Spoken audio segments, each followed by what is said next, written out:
드디어 사무엘 선지자와 사울이 만나는 장면이 소개가 됩니다. 이미 사울이 아버지의 암나기를 찾으러 나선 것은 뭐 때문이었어요? 우연히 그냥 일상생활 속에 있는 일 같지만 앞에서 이미 말씀드렸듯이 아닙니다. 하나님께서 다 섭리하셔서 설계하셔서 그렇게 되어지고 있는 일들이었어요. 그런데 사울은 그걸 알아요? 몰라요? 몰라요. 아버지가 나귀 잃었나 보다. 아버지가 나귀 찾아오라고 하니까 찾으러 가자. 여기까지 왔는데 선지자가 계시다고 하니까 한번 만나서 물어나 보고 가자. 그냥 일상 속에 있는 일들처럼 사울은 그렇게 여겼어요. 그러나 오늘 본문에 하나님께서 드디어 사무엘 선지자에게 계시합니다. 알려주십니다. 베냐민 지파의 한 사람이 너 찾아올 거야. 내가 그렇게 한 거다. 만나봐라. 그리고 그가 이스라엘의 첫 번째 왕으로 세움받을 사람이다. 하나님께서 사무엘 선지자에게는 다 그것을 이야기해 줍니다. 이 말씀을 통해서 사울이 지금 암나기를 찾으러 아버지의 암나기를 잃어버린 것도, 암나기를 찾아 다닌 것도, 다니다가 사무엘 선지자를 만나려고 한 것도 전부 하나님의 섭리 속에서 움직였다는 것을 확인할 수가 있습니다. 하나님의 이 말씀을 통했어요. 자, 오늘 보면 15절 말씀을 보겠습니다. 15절입니다. 사울이 오기 전날에 여호와께서 사무엘에게 알게 하여 이르시되, 알려주신 거예요. 하나님께서는 이미 다 그렇게 준비해 놓으신 거예요. 사울은 전혀 모르고 그냥 다니고 있지만 하나님은 다 이렇게 준비해 놓으신 거예요. 그리고 사무엘 선지자에게는 이게 내가 한 거다. 내가 만든 작품이다. 오니까 만나라. 기름 부어라. 다 알려주시게 되는 겁니다. 이 사울에게는 왜 안 알려줬을까요? 사무엘 선지자에게는 이렇게 알려주시면서 계시해 주면서 왜 사울에게는 안 알려줬을까요? 모르겠어요. 그러나 하나님의 거룩한 계시는요, 아무나 알아보는 것 아닙니다. 알려줘도 모르는 사람이 있어요. 알아도 깨닫지 못하는 사람이 있어요. 하나님께서 우리들에게 계시를 해줘도 그게 하나님이 보낸 계시인 줄 전혀 알아차리지 못하고 사는 사람도 있다는 거예요. 이건 하나님께서 보낸 뭔가 하시는 계시인가 보다까지는 아는데 그게 무슨 뜻인지 하나님의 뜻을 분별할 줄 모르는 사람도 있어요. 좀 낫긴 하죠. 근데 깨닫기까지 해요. 이건 하나님께서 이렇게 하라고 하시는 건가 보다. 하나님께서 이번에 나에게 이런 계시를 보내주셨는데 하나님께서 나에게 이렇게 하라고 하신 건가 보다. 근데 난 못하겠어. 알고 깨닫기까지 하는데 순종을 참아 못하는 사람도 있어요. 하나님의 계시라고 해서 다 받을 수 있는 게 아닙니다. 그래서 사무엘에게는 알려줍니다. 사무엘에게는 이것을 알려줘서 하나님의 계시대로 일을 진행하게 하시는 거예요. 여러분, 하나님은 영적으로 준비된 사람에게 계시를 보내주십니다. 아멘. 오늘 본문에요, 알게 하여, 15절에서 알게 하여라고 하는 단어는요, 원어로 갈라라고 하는 단어를 씁니다. 갈라라고 하는 원어, 히브리어는요, 무슨 뜻이 있냐면은 계시라는 뜻이에요. 계시. 성경에 하나님께서 사람들에게 열어서 보여주는 계시라는 단어를 바로 이 갈라, 그리고 우리가 가지고 있는 성경에서는 알게 하여라고 번역을 해두고 있습니다. 하나님은 영적으로 준비된 사람에게 계시를 보여주십니다. 가장 좋은 것은 성경을 통해서 하나님의 뜻을 아는 것이 가장 좋아요. 충분하기도 해요. 그런데 때로는 하나님께서 특별한 경우에는 하나님께서 계시를 보여주십니다. 아멘? 그럴 때 우리는 깨달을 수 있고 순종할 수 있는 그 믿음이 우리 제일전원교회 성도님들에게 준비되시기를 축복합니다. 아멘. 가이사라에 로마에서 파견된 부대가 있었어요. 이달리아대라고 하는 부대였어요. 이 부대는요, 로마 황제가 직속으로 파견한 부대예요. 심지어는 이 이달리아대라고 하는 군부대는요, 이스라엘에 파견된 로마 총독까지 감시하는, 그러니까 총독 밑에 있는 부대가 아니고 황제 밑에, 로마 황제 밑에 있는 부대였어요. 막강한 부대입니다. 그러니까 이 부대의 장교로 파견된 사람 중에 백부장 고넬료라고 하는 사람이 있었어요. 백부장이면 중대장 정도 됩니다. 그런데 이 사람이 이스라엘 땅에 파견되어져 왔다가 하나님을 만난 거예요. 하나님을 믿게 된 거예요. 하나님을 믿고 난 다음에 이 사람이 얼마나 믿음 생활을 이쁘게 잘하는지 성경에 뭐라고 소개하는지 한번 볼게요. 사도행전 10장 2절에 고넬료를 이렇게 소개합니다. 성경이요. 그가 경건하여, 고넬료를 얘기하는 거예요. 고넬료 그가 경건하여 온 집안과 더불어 하나님을 뭐하며? 경외하며. 이거 다 하는 거예요? 하나님 경외하는 건 아무나 다 하는 거예요? 아닙니다. 진정 하나님을 경외하는 믿음의 사람은 따로 있습니다. 하나님을 경외하며 백성을 많이 구제하며, 예, 자기 식민지 나라에 왔어요. 옛날 일본 순사들이 우리나라 사람을 아주 많이 도와주고 그런 순사들 거의 얘기 못 들어봤을 거예요. 그 지금 똑같은데 로마의 군인이 자기 식민지 국가에 와가지고 구제를 했다. 어려운 사람 도와주고 이랬다는 거 아니에요. 네, 그것도 하나님 믿기 때문에 그랬다는 거예요. 그리고 그것뿐만 아니라 하나님께 항상 뭐하고? 기도했다는 거예요. 그랬더니 하나님께서 이 고넬료를 보신 거예요. 아멘. 아멘. 아멘. 보시기만 했어요? 하나님께서 고넬료에게 계시를 주시는 거예요. 고넬료야, 요바에 가면 베드로라고 하는 사도가 있는데 그를 너네 집에 초청하거라. 여러분, 고넬료는요, 하나님을 경외했어요. 하나님의 말씀에 순종했어요. 하나님께 항상 기도해서 영이 열려 있었어요. 그랬더니 하나님께서 그에게는 뭐 어떻게 하셨어요? 베드로에게만 계시를 줘가지고, 베드로야, 어느 날 베드로가 기도하는데 하나님께서 베드로에게 환상을 보여줬어요. 보자기가 이렇게 내려오는데 보자기 속에 온갖 부정한 짐승들이 있는 거예요. 하나님께서 그거 먹어라. 하나님 저 못 먹어요. 이 율법에 이런 거 먹으면 안 된다고 했어요. 하나님께서 속되다 하지 않은 것을 속되다고 하지 마라. 그러던 중에 깼어요. 베드로가, 야, 이거 무슨 환상이지 도대체? 하나님이 이런 환상을 왜 나에게 보여주셨지? 하고 고민을 하고 있는데, 묵상을 하고 있는데 밖에서 누가 사람을 찾아요. 계십니까? 하고 온 거예요. 문을 열어보니까 고넬료가 보낸 사람이에요. 이 경우에도 하나님께서 베드로에게만 환상을 보여주고, 베드로야, 가이사랴에 가면 고넬료라고 하는 백부장이 있으니까 그 집에 한번 가보도록 하라, 이러셔도 될 텐데 고넬료에게도 계시를 보여주고 베드로에게도 환상을 보여주셨어요. 영적으로 준비된 사람이기 때문에 그렇습니다. 아멘. 네. 우리 제1전원교회 성도님들 항상 영적으로 깨어서 기도하시기 바랍니다.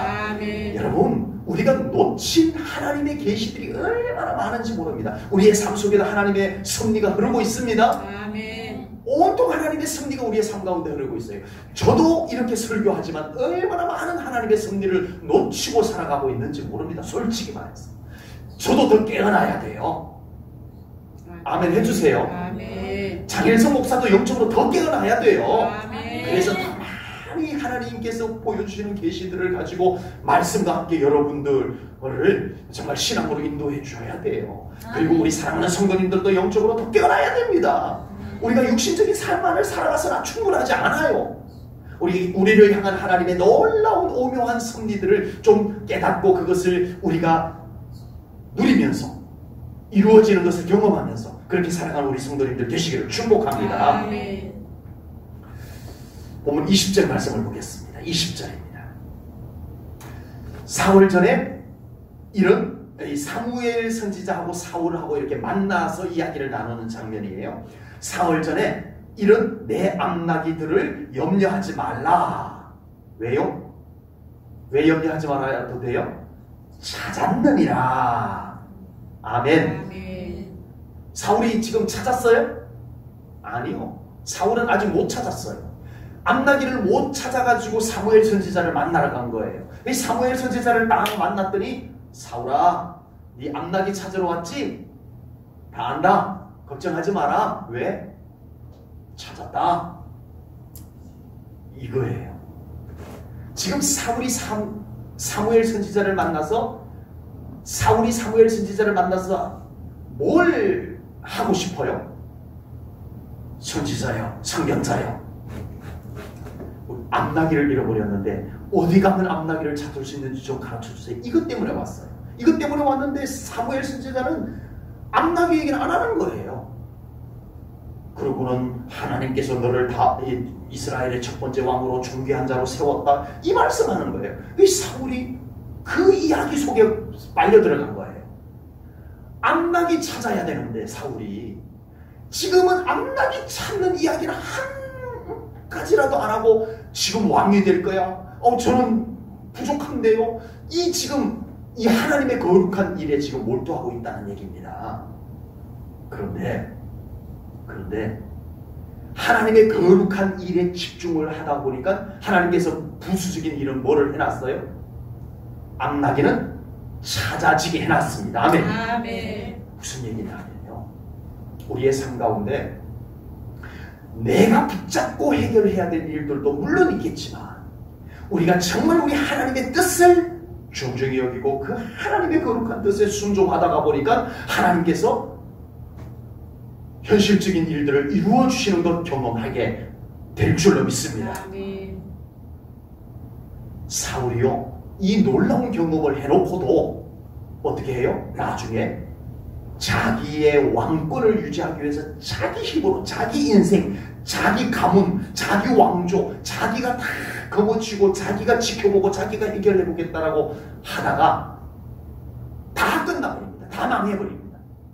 아들 죽고 자기 죽고 왕의 자리 못 지키고 나라 망하고 하나님의 영광 엉망이 되어버리고 자기 힘으로 자기 인생 지켜보겠다고 하나님은 뒷전으로 하고 하나님의 뜻은 무시해버리고 자기 힘으로 뭔가를 지켜보겠다고 발버둥을 쳐봤지만 소용없어요. 다 망해버렸어요. 70년 바벨론 포로 생활을 마치고 돌아온 이스라엘 백성들이요, 다 예루살렘으로 돌아와가지고 급선무가 뭐예요? 급한 것이 먹고 사는 일이죠. 우선 먹고 살 일이 급선무예요. 그러면 뭐 해야 돼요? 먹을 수 있는 뭔가를 준비해야 되고 잠잘 수 있는 뭔가를 준비해야 되는데 이 백성들이요, 하나님의 성전을 먼저 재건을 합니다. 쉽게 아멘할 일은 아닌데 참 우리 성도님들에게 그렇게 살아가라고 목사가 그렇게 외치기가 쉽지 않은데 이스라엘 백성들은 그렇게 했어요. 누가 시켜서 그렇게 한 거 아닙니다. 어느 누구도 그렇게 강요한 사람이 없어요. 그런데 이스라엘 백성들이 나라가 멸망하고 70년 동안 포로 생활, 나라가 멸망한 가운데서 이국 땅에서 노예로 살아본 이스라엘 백성들이 돌아와서 스스로 뼈저리게 깨닫고 느낀 것이 하나님 없이는 우리는 못 살겠구나. 그래서 자기들이 자원해가지고 하나님께 예배드리는 장소를 재건을 합니다. 그랬더니 하나님께서 그 땅을 다시 회복하기 시작합니다. 아멘. 아멘. 이스라엘 백성들이 하나님의 영광을 위해서 헌신했더니 하나님께서는 그들의 삶을 지켜주셨더라. 아멘. 좀 신앙생활이 이거 멋있지 않습니까? 신앙생활 하면서 하나님을 믿고 예수님을 믿으면서도 내 인생 내가 다 책임져야 되고, 물론 책임지시는 건 좋지만 하나님이 우리 삶을 좀 책임져 주는 삶, 그것이 성경이 말씀하는 거 아닌가요? 우리 제일전원교회 성도님들의 삶을 하나님께서 더 책임져 주실 수 있는 그런 삶이 되시기를 주님의 이름으로 축복합니다. 아멘. 사울이 암나귀를 찾으러 왔지만 사무엘 선지자를 만나서 사울은 암나귀 이야기 한마디도 못 꺼내고 왕이 되는 하나님의 뜻, 하나님의 말씀 이야기만 나누다 보니까 암나귀는 찾아졌던 거예요. 우리 제일전원교회 성도님들의 삶 가운데 여러분들이 하나님을 위해서 살아갈 때 하나님께서 여러분을 위해서 살아주실 줄로 믿습니다. 아멘. 그 삶이 되시기를 축복합니다. 아멘. 본문 21절 말씀을 보겠습니다.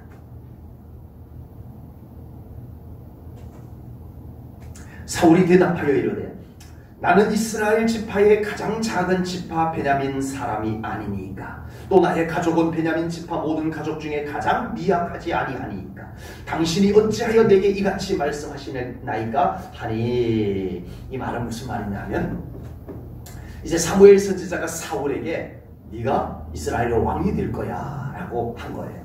사울이 그 말을 딱 듣는 순간에 이 말을 한 거예요. 무슨 말씀입니까? 제가 어떻게 왕이 된단 말입니까? 우리나라에 12지파가 있는데 12지파 중에 그래도 유력한 지파가 있잖아요. 그 지파에도 얼마든지 왕이 될 만한 사람들이 있을 텐데 왜 12지파 중에 가장 미약한 저의 지파 베냐민 지파에서 그리고 그 베냐민 지파 중에서도 별로 유명하지 않은 우리 이 가문에서 저에게 왕이 되라고 말씀합니까? 겸손을 보여줍니다. 겸손을. 나중에는 이 겸손이 다 사라져버리지만 사울은 이 겸손을 이야기합니다. 불과 얼마 전까지만 해도 사울이 속한 베냐민 지파는 진짜 멸종될 수 있는 지파가 됐었어요. 사사기 마지막 부분에 보면은 레위인의 사건이 있습니다. 기브온 거민들이 아주 이 베냐민 지파 사람인데 아주 사악한 짓을 했어요. 그래서 이스라엘의 나머지 11지파가 모여가지고 저 베냐민 지파 사람들 다 죽여버리자 해가지고 공격을 했어요.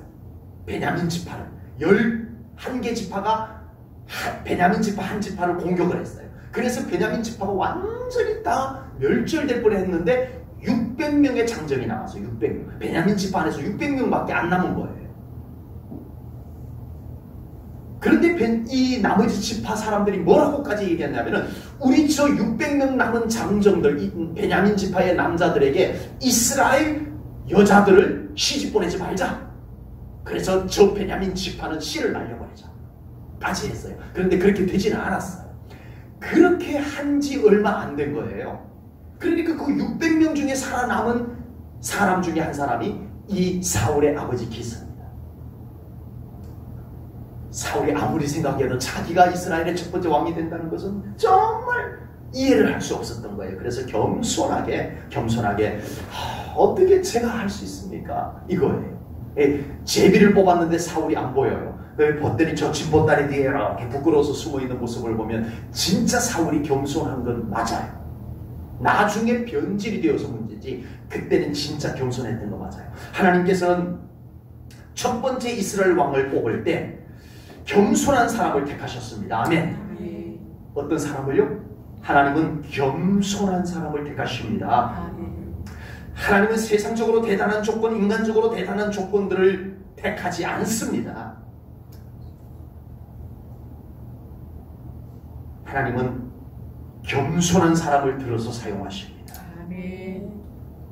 우리에게 겸손이 사라져버리는 순간에 이미 우리는 하나님의 일꾼의 자격을 상실했다라고 보시면 맞아요. 오늘 하나님의 일꾼들이 교만이라고 하는 것에 대해서 무방비합니다. 겸손이 얼마나 하나님의 일꾼에게 소중한 것인지를 잊어버리고 있습니다. 이렇게 겸손했던 사울도 결국은 교만한 사람으로 변질이 되어버립니다. 하나님께서는 사울이 이제 실력도 늘었고 정치도 잘하게 생겼지만 겸손이 교만으로 변질되는 순간에 하나님은 사울을 버려버립니다. 아주 사정없이 버려버립니다. 뭐가요? 교만이 하나님으로부터 버림받게 만드는 거였어요. 끝까지 하나님의 기뻐하시는 일꾼이 되기를 원한다면 겸손을 놓치지 않는 일꾼 되시기를 축복합니다. 아멘. 정말 중요합니다. 우리가 하나님의 일을 함께 하면서 교만이 모락모락 올라온다면 여러분 그 사람은 하나님의 일꾼의 자격이 이미 상실이 되어져 가는 겁니다. 하나님께 있어서 겸손은 믿음과 함께 실력이 되는 것입니다. 아멘. 아멘. 믿음과 겸손을 겸비하여 하나님의 멋진 일꾼이 되시기를 축복합니다. 아멘. 겸손을 지켜내셔야 돼요. 아멘. 겸손을 지켜내셔야 돼요. 마지막으로 25절 말씀을 보겠습니다. 그들이 산당에서 내려 성읍에 들어가서는 사무엘이 사울과 함께 지붕에서 담화하고 라고 했습니다. 사울과 사무엘 선지자께서 드디어 만났어요. 만나서 지붕에서 담화를 했다라고 했습니다. 여기서 담화는 27절 말씀해 보니까 하나님의 말씀을 그에게 전하는 거예요. 이제 다음 이스라엘의 첫 번째 왕이 될 이 사울에게 사무엘 선지자가 무슨 말을 해주고 싶겠어요? 하나님의 말씀입니다. 사무엘 선지자는 처음부터 끝까지 사역을 하나님의 말씀으로 했어요. 그러니까 사울에게 해주고 싶은 말이 뭐겠어요? 하나님의 말씀이에요. 하나님의 말씀. 하나님의 말씀. 아멘. 하나님의 일꾼에게 필요한 것은 하나님의 말씀입니다. 아멘. 실력이 아닙니다. 경력이 아닙니다. 경험이 아닙니다. 하나님의 말씀이 말라버리면 아무 소용이 없습니다. 겸손히 걸어하고 하나님의 말씀이 그러합니다. 그래서 사무엘 선지자는 사울에게 가장 먼저 하나님의 왕이 된다는 것을 알려주면서 그에게 하나님의 말씀을 심어주는 것입니다.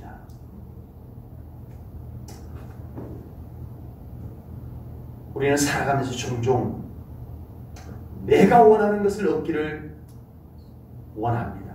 내가 원하는 것을 얻기만 하면 돼 라고 생각합니다. 이스라엘 백성들은 뭐를 바라요?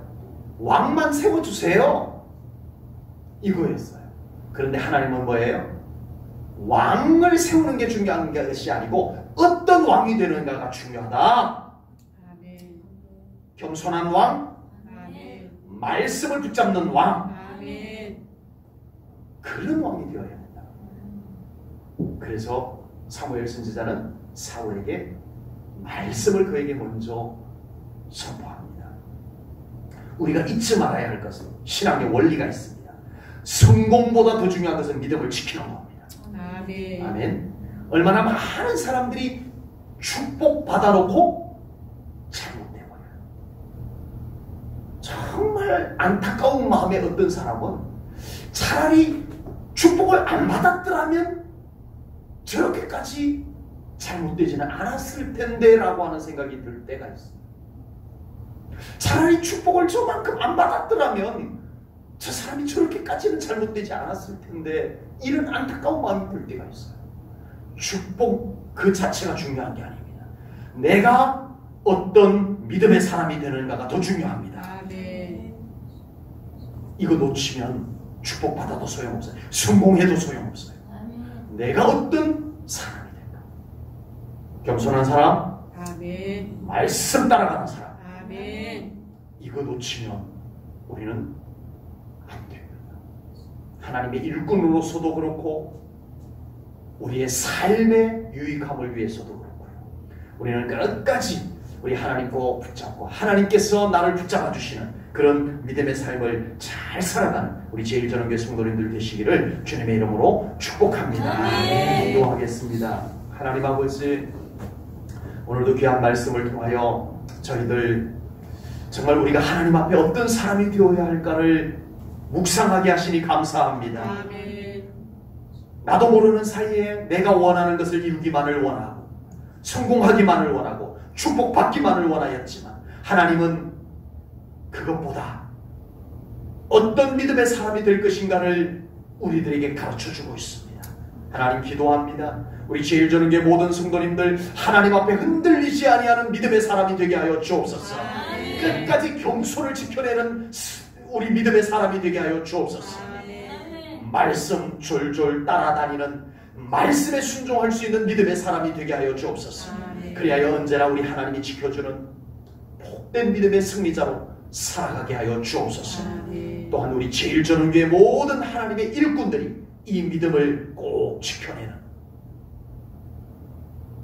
제1전원교회 일꾼들 되게 해 주옵소서. 예수님 이름 받들어 기도하옵나이다. 아멘.